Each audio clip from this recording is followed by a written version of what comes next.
Afternoon guys, no? Tingnan natin yung pangaralang pari na to. Pari sa Liloan, Cebu. Panoorin nyo guys sa Pierre Paris. Panoorin nyo guys. Magkuminto tayo bago sa live natin. Panoorin muna natin. Ay may importante ninyo sa amin o sa mental. Pulos na sila importante. Pero mas importante, mas unahon ang sakramental. Ang sakrament. Pareha nang magpa-blessing o balay. Ingko, blessing tag balay. Utangan nila diyan mga signs, mga altar. Nindot kay kompleto kayo. Nga, tanaw na kustag iya, batanon. Nako, ikasal na mo, o palagi ikasal pa din. Nagpuyo mos balay ato ni siyang himoon na balaan, pinaagi aning blessing. Nya ang inyong kamong nagpuyo, di pa mo balaan, yawanon pa ang nagpuyo ninyo. Wasa. Tingnan nyo guys, no? Yung sinasabi niya. Kaya na ituturo yan guys, yung kailangan magpakasal ang dalawang magsasama. Kasi yun daw yung maging magpatibay sa pagsasama o sorry guys na interrupt yung live natin. May tumawag. So hindi ko alam kung magtuloy-tuloy yan guys. Ulitin na lang kung sakali man. Kaya nga tinuturo nila guys ang magpakasal. Noon pa naman talaga yan. Yun nga ang sinasabi nila na yun daw magpatibay ang mga blessing nila. Una, wala silang karapatan na mag-bless, kasi hindi naman sila ginamit ng Diyos. Hindi naman sila pinag-utusan. Sila lang may gawa-gawa niya na ang blessing nila is powerful. Pero ang totoo noon, hindi. Sinsya na guys. May tumawag din. So hindi ko alam guys kung i-review ko lang ito bago siguro sa live. Naputol-putol kasi may tawag o ulitin ko na lang siguro para sigurado. Sayang yung guys, yung makontra natin yung sinasabi nilang blessing nila na walang kwentang blessing tutuusin. Gawa nung itinuturo lang talaga nila ang blessing nila na i-powerful na magpatibay sa mag-asawa. Kasi nga doon sila kumukuha ng kwarta pira. Pag hindi magpakasal ang mag-asawa, automatic malaki ang mawala sa kanila dahil magkano ang kasal ngayon? 1.5 o depende sa gusto ninyo, special o ordinary, mayroon silang ganun. So, pag hindi kakasalin ng mag-asawa, hindi sila magpakasal, automatic yun, nawala na sila ng pera. Ngayon, kung ang tibay ang pinag-usapan, wala yun guys, hindi yan totoo guys. Sa dami-daming hinasalang pare, yun nga kay sinabi ko sa inyo, pero kung kaibigan na 10 pare ang nagkasal, wala, nagkaanak lang sila ng minsan, naghiwalay na sila. So, doon pa lang, makita na natin na hindi totoong pagpatibay. Hindi lang din sila sa kilala ko. Marami tayong naalam, marami tayong nakikita na ang kinasal sa simbahan ay naghihiwalay din.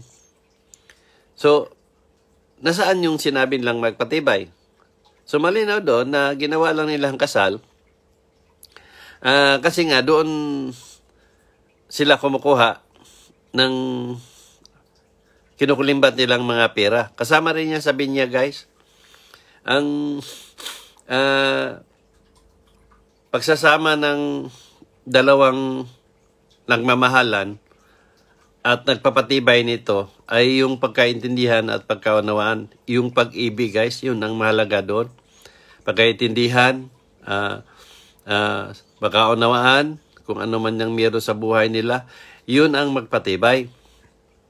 Ngayon, yung kasal sa batas ng lupa, ito yung civil, ito ay isang uri na nagbibigay ng karapatan ng bawat isa sa batas sa lupa. Tulad ng pag nakasal kayo, meron kayong karapatan sa kung anong meron sa buhay ninyo o anong meron sa buong pamilya ninyo. Maraming bagay yan, guys. Kung anong mga karapatan na yan. Karapatan sa inyong mag-asawa na pwede kayong makikialam sa bawat isa, o karapatan sa mga bagay-bagay, sa mga ari-arian o ano man na meron sa inyo habang nagsasama kayo, habang nabubuhay. Ngayon, kung hindi kayo kasal, guys, mawalan kayo ng karapatan sa bawat isa. Kasi malaya kayo sa isa't isa. Maliban kung kahit meron kayong anak, ang may karapatan doon sa meron sa bawat sa mag-asawa o magsasama, yung anak, may karapatan siya na kung ano man yung meron sa dalawa. Sa kanyang mga magulang. At mga magulang may obligasyon din sa anak. Pero yung pagpatibay, kahit hindi kayo kasal, basta nagkaunawaan at nagkaintindihan kayo at nagmamahalan, kahit ano mangyari, guys, magsasama kayo ng habang buhay. So ang kasal, guys, sa pare o pastor, hindi po totoo yan na nagpapatibay. Ngayon, yung sinasabi niya ng puro yawan on. Alam mo, guys, wala naman totoong demonyo o yawa na espiritu. Tinuturo lang nila yan, panakot doon sa mga tao. Ang totoong yawa o demonyo ay tao. Walang demonyong espiritu. Walang demonyong espiritu na bumubulong sa tao o ano man yung turo nilang nga demonyo. Yung sinasabi ng yawan on na pagsasama kasi hindi kinasal. Ituturo nila yan para kayo matuto kayong matakot at pagpakasal o sumunod doon sa sakrament na patupad nila, na yun ang ipapasunod nila sa mga tao. Yun ang totoo niyan. Pira lang talaga ang habol ng mga paring yan. Hindi naman totoong nakapagligtas sila Katunayan nga dinansagan sila ng Diyos na number 1 makasalanan. O di ba? Bakit number 1 makasalanan? May batayan tayo. Yung mga ginawa nilang turo na puro panluloko, panlilinlang, malinaw naman yan Wala nang kaibahan doon sa bumili ka ng isang bagay na binili mo, ngayon, nagbayad ka, tapos hindi dumating sa'yo. So, anong ginagawin mo? Magreklamo ka. Kasi meron tayong batas sa lupa na mayroong obligasyon ng isang tao na binayaran mo o pinagbilihan mo na ibigay yung isang bagay na ibinili mo sa kanya na nagbayad ka. Katulad din ito sinasabi nila na nagbibili sila doon sa kinasal pero hindi naman nagpapatibay. Kasi hindi naman totoo talaga. So ngayon, hindi dumating sa kanila na naging matibay ang pagsasama gawa nung naghiwalay sila. So ngayon, anong lamalabas nito? Di pangluloko, panglilin lang. So may panagutan sila sa batas. Ito yung guys, ito yung turo na kasinungalingan. Na ang tao nalilin lang sa ginawa nila. So pakinggan pa natin, guys, sana tuloy-tuloy yung live natin. Pakinggan natin, guys, yung sinasabi niya. Sa may mahimos balay. Atong gilimpyuhan ang balay, pinaagi sa sacramental blessing, unya ang nagpuyo, nagdaog, yawa. May epekto na. Wow. Sulob-sulob ka ng scapular, ka ng mga rosaryuhan, sa kung sa imbutan, wa mo'y kasal, kabitra ka, nangabit ka. Uy, kana imong kabit imong publisingan, kay gikabit nimo, kay namabdos, di na mo epekto. Ang sala di matangtang og sakramental, ang sala matangtang sa sakrament. Ang kaluwasan wa diha sa sakramental, AIDS lang na sila, tabang lang na. Ang sakrament mo'y makaluwas, the sacrament of Kita mo guys, anong sabi niya? Na ang sakrament daw ang makapagligtas. Paano makapagligtas ang sakrament? Na ang kaligtasan nandito sa buhay pa tayo, na maipakita natin sa Diyos na ang mga bagay na ayaw niya ay ginawa, ay tinalikuran na natin at gawin natin yung mga bagay na ayon sa gusto ng Diyos. Ngayon, tinuro nila yung nasa sakramento, ang sakrament ang kaligtasan. Paano nila masabi na sa sakramento ang kaligtasan?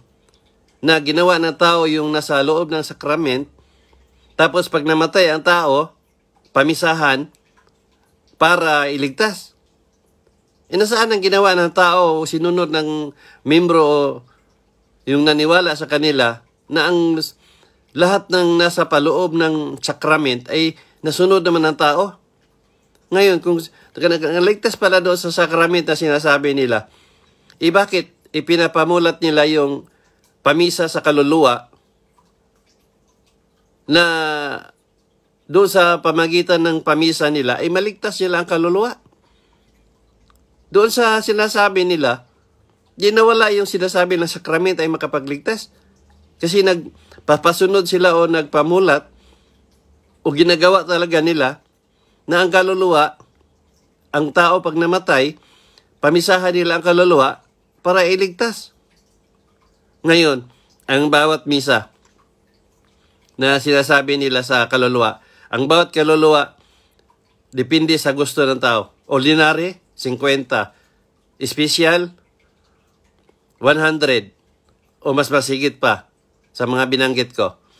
Ngayon, gusto nyo araw-araw, 150. Gusto nyo linggo-linggo, 200. O basahin sa loob ng isang buwan, masigit pa. O diba? Dito pa lang, pira-pira ang pinag-usapan. Tapos sasabihin nila, ang kaligtasan ay nasa sakrament. Nandun pala sa sakrament ang sinasabi niyong kaligtasan. Bakit naman nagpasunod kayo o nagpamulat kayo sa tao na na kailangan ang kaluluwa pamisahan para maligtas? Iligtas naman pala sila kasi sumunod sila sa sakrament na pinag-utos ninyo. Di ba pangluloko ang ginawa ninyo? Malinaw naman yan, panluloko. Ginawa ng tao na sumunod sa sakramento sinasabi ninyo. Tapos ngayon, meron kayong pinapagawa sa tao na pamisahan ang kaluluwa para iligtas. O diyan pa lang, makikita natin ang palilinlang. Ang totoong kaligtasan, nandito sa gawa na ayon sa gustuhan ng Diyos. Anong sinabi ng Diyos? Nasaan ang pagbabago at pagsisisi ng isang tao samantalang inutulit ang mga bagay na ayaw ko? So, ibig sabihin, itong mga bagay na ayaw ng Diyos, dapat talikuran na natin at gawin natin yung gusto ng Diyos. Itong mga bagay na gusto ng Diyos, ito yung gagawin natin. So, ang kaligtasan, guys, nasa buhay pa tayo. Nasa buhay pa ang tao at wala na sa panahong patay na. Kasi hindi na natin magawa yung pagbabago. Hindi na natin magawa yung pagsisisi at hindi na natin maipakita sa Diyos na gawin natin ang mga bagay na gusto niya kasi patay ng tao. Ang kaligtasan nasa sarili natin, wala sa ibang tao. Ang paniniwala natin sa Diyos mismo ang makapagligtas sa atin. Ano sinabi ng Diyos? Maligtas sila o gagaling sila ayon sa paniniwala nila. O diba? Ngayon, kung patay ng tao, may paniniwala ba ang tao doon sa Diyos? Wala na. Pagpatay ng tao, magawa ba ng tao na magbago, magsisi, at lubos sa maniwala? Wala na. Ang tao, pag namatay, sa loob ng 9 na araw, hukman na ng Diyos yan. Kung ano ang ginawa niya nung buhay pa. Pagdating ng 9 na araw, mula sa unang araw, nandito siya sa mundo ng mga buhay. pwede siya magpakita, pwede siya magparamdam. Ngayon, pagdating ng 9 na araw, yun yung hukman na siya ng Diyos. Nakadepende kung ano ang ginawa niya nung buhay pa. Saan siya pupunta? Pag mabuting gawain niya nung buhay pa, sa paraiso siya. Ngayon, kung masama ang mga gawain niya, andoon siya sa impyerno pagdating ng 9 na araw. Power na Diyos ang kumikilos noon. O ngayon, paano ninyo mailigtas yung kaluluwa na hinukman na ng Diyos? Kaya nga magkaroon ng impyerno na ginawa ng Diyos, inilaan niya sa mga taong sumuway sa gusto niya. Tapos ipagdasal ninyo para iligtas. Di ba? Paano nyo mailigtas yun? Kahit anong dasal pa sabihin ninyo, kayo mga pare, binasagan ng Diyos, lambiro ang makasalanan. Paano kayo makapagligtas? Di ba? Mga hanay ninyo, maraming mga ripis, molestya. O ito sa Taragua ngayon, no? Napanood niyo ang balita sa YouTube? 18 ng mga pare kasama ang bishop kinulong. Bakit kinulong? Kinuha ng gobyerno ang mga arerian nila, mga eskwelahan nila, mga property nila. Kinuha ng gobyerno. Bakit? Kasi na-realize ng gobyerno na itong mga simbahan na ito ay mga terrorist. Di ba? Sa kanila galing yon. Kahit sa Pilipinas, ang dami tayong mga pare na sumanib sa NPA. Yung pare sa Pampanga, serial killer, 50 ang pinatay. Pare yun ha. Anong sabihin ninyo? Gawa-gawa ko yan. Ninyo, i-search ninyo yan. Marami tayong mga pare na ng rape. Marami tayong pare na sa Pilipinas na nangabit. Pero ang turo nila. Tapos sasabihin ninyo, tama ang pagtuturo ninyo. Puro kalokohan.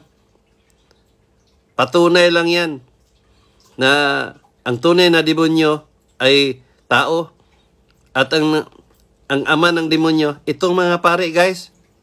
Bakit? Sinasabi ng Diyos, naniwala sila ng Diyos,